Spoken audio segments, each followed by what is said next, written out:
আজকের এই ক্লাসে আমরা বাংলাদেশের বনজ সম্পদ নিয়ে কিছু গুরুত্বপূর্ণ সাম্প্রতিক আপডেট দেখব, যেগুলো আমাদের বিভিন্ন বিশ্ববিদ্যালয়ের পরীক্ষা কিংবা চাকরির পরীক্ষা অথবা যে কোনো কম্পিটিটিভ এক্সামে আমাদের সাম্প্রতিক অংশে সাধারণ জ্ঞানে আসতে পারে। তাহলে শুরু করা যাক আজকের বনজ সম্পদ থেকে গুরুত্বপূর্ণ সাম্প্রতিকগুলো।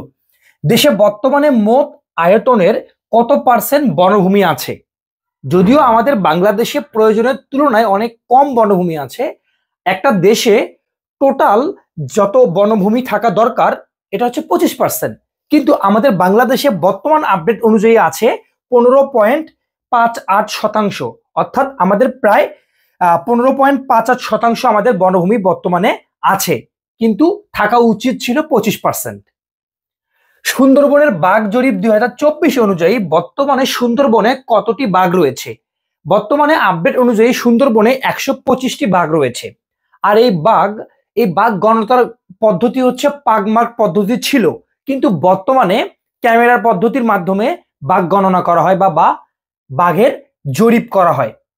বর্তমানে সুন্দরবনের প্রতি 100 কিলোমিটারে বাঘের ঘনত্ব হচ্ছে 2.64, অর্থাৎ প্রতি 100 কিলোমিটারে 2.64, অর্থাৎ দুইটির বেশি বাঘ বসবাস করে আর কি, এরকম।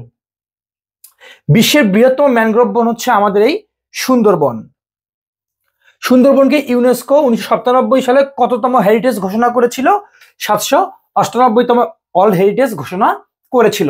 তাহলে আমরা বন সম্পদ থেকে কয়েকটা আপডেট দেখলাম। আমাদের বর্তমান বনভূমি হচ্ছে 15.58% আছে, যেটা 25% থাকার কথা ছিল।